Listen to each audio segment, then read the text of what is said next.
Herkese merhaba. Gelin bugün birlikte dünyanın en yanlış anlaşılan ve en kadim inançlarından birinin, evet, Ezidilerin gizemli dünyasının kapısını aralayalım.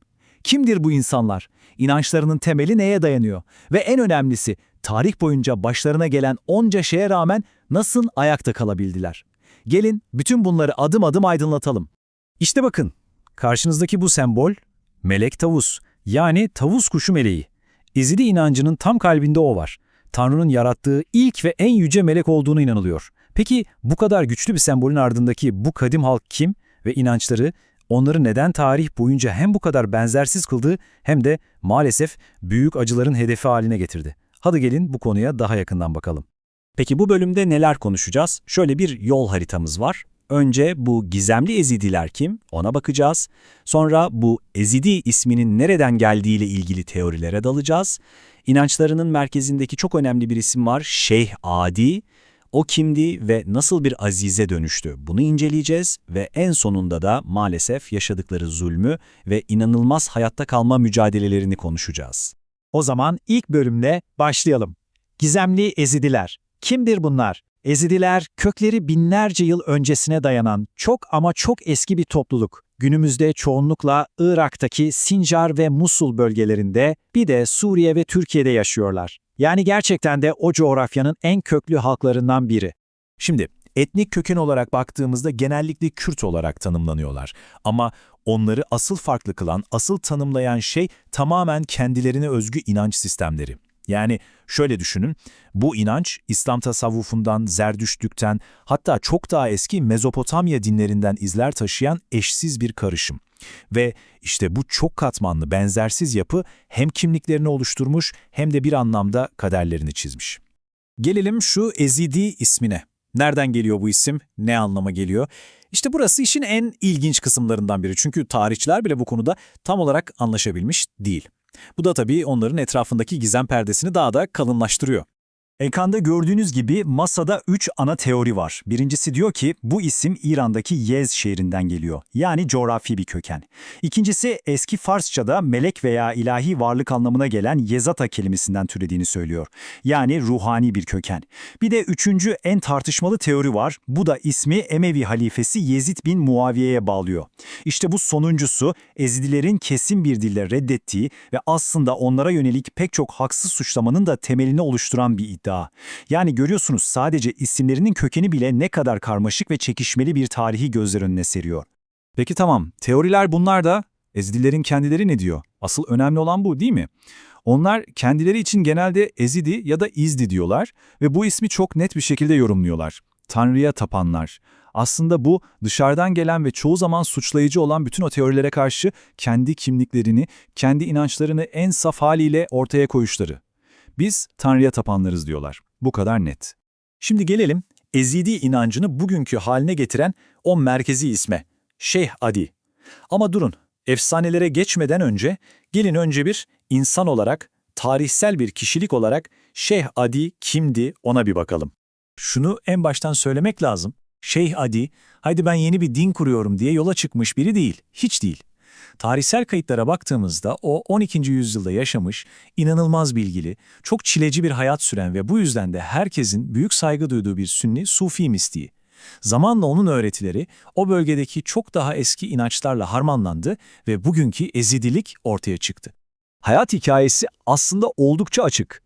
Önce bugünkü Lübnan'da Baalbek'te doğuyor, sonra ilim öğrenmek için kalkıp dönemin en önemli merkezi olan Bağdat'a gidiyor, Abdülkadir Geylani gibi çok büyük isimlerden ders alıyor. Ve en sonunda her şeyden elini eteğini çekip bir tefekkür hayatı yaşamak için Laleş dağlarına çekiliyor.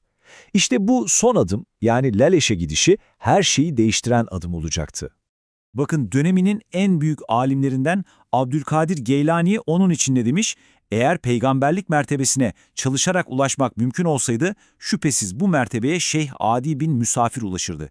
Yani bu inanılmaz bir söz. Yaşadığı dönemde nasıl bir ruhani otoritesi olduğunu, insanların ona nasıl bir saygı duyduğunu daha iyi anlatan bir cümle olamaz herhalde. Resmen yaşayan bir efsaneydi. Peki, bu kadar saygı duyulan bir Sufi alimi nasıl oldu da ölümünden sonra takipçileri tarafından insanüstü, hatta ilahi bir varlık olarak görülmeye başlandı? İşte Şimdi tarihten çıkıp biraz da efsanelere, kerametlere doğru yelken açıyoruz. Şeyh Hadi öldükten sonra hakkında anlatılan hikayeler inanılmaz bir boyuta ulaşıyor. İşte bakın, vahşi hayvanlara ve yılanlara hükmediyor, insanların düşüncelerini okuyor, ölmüş birini diriltiyor, kurak topraklardan bir anda pınarlar fışkırtıyor, istediği an kaybolup başka bir yerde ortaya çıkabiliyor. Hatta bir müridini hapisten kurtarıp bir gecede yüzlerce kilometre öteye götürüyor. Yani bu anlatılan kerametler onun artık sıradan bir insan olmadığına dair inancı iyice pekiştiriyor ve onu bir aziz mertebesinin çok çok ötesine taşıyor. İşte kırılma anı tam olarak burası. Dindar bir alime duyulan o derin saygı, zamanla ilahi bir varlığa duyulan bir bağlılığa, bir tapınmaya dönüşüyor. Artık Şeyh Hadi sadece bir hoca değil, o ilahi bir tecelli, tanrısal bir yansıma, bir sır. Ve onun inzivaya çekildiği Laleş'teki türbesi, orası artık Ezidiler için en kutsal mekan. İnançlarının kalbinin attığı yer adeta onların Kâbesi oluyor. Tabii bu kadar kendine özgü bir inanç sistemi ve dışarıdan çoğu zaman yanlış anlaşılan semboller, bütün bunlar maalesef Ezidileri tarih boyunca hep bir hedef haline getirdi. Şimdi hikayenin en zor kısmına geliyoruz. Yüzyıllar süren zulüm ve inanılmaz bir hayatta kalma mücadelesi. Bu zaman çizelgesi yaşananların sadece küçücük bir özeti aslında. Düşünün, 1246'da Musul valisi saldırıyor, şeyhlerini idam ettiriyor, yetmiyor, 1254'te bir daha saldırıyor, yine pek çok Ezidiyi ve yeni şeyhlerini katlediyor. Ve belki de en acısı, 1414'te Sünni Kürt güçlerinden oluşan bir ordu Laleş'e saldırıyor. Sadece saldırmakla kalmıyor, Şeyh Adi'nin türbesine saygısızlık edip kemiklerini çıkarıp yakıyorlar. Yani bu basit bir askeri saldırı değil, bu bir inancı kökünden, hafızasından silme girişimi. Ama bu hikayenin asıl inanılmaz tarafı yıkım değil. O yıkımdan sonra yeniden ayağa kalkabilmek.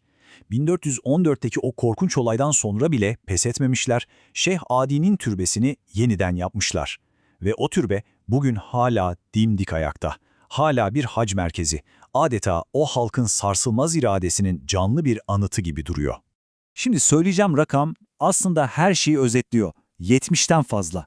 Ezidi sözlü geleneğine göre tarihleri boyunca 70'ten fazla kitlesel katliama, yani kendi deyimleriyle fermana maruz kalmışlar. 70'ten fazla. Bu rakam bir topluluğun hayatta kalmak için ne kadar çetin bir mücadele verdiğinin ve ne kadar inanılmaz bir dirence sahip olduğunun herhalde en somut kanıtı. Ve gelin bu bölümü düşündürücü bir soruyla kapatalım. Bir topluluk yüzyıllar boyu süren baskıya, katliamlara, kasıtlı yanlış anlaşılmalara rağmen kendi o eşsiz kimliğini, inancını ve kültürünü nasıl koruyabilir? Bir düşünün. Ezidilerin hikayesi aslında sadece onların hikayesi değil. Bu hikaye, inancın, toplumsal hafızanın ve kutsal bir mekana duyulan bağlılığın hayatta kalmak için ne kadar güçlü birer silah olabileceğini hepimize gösteriyor.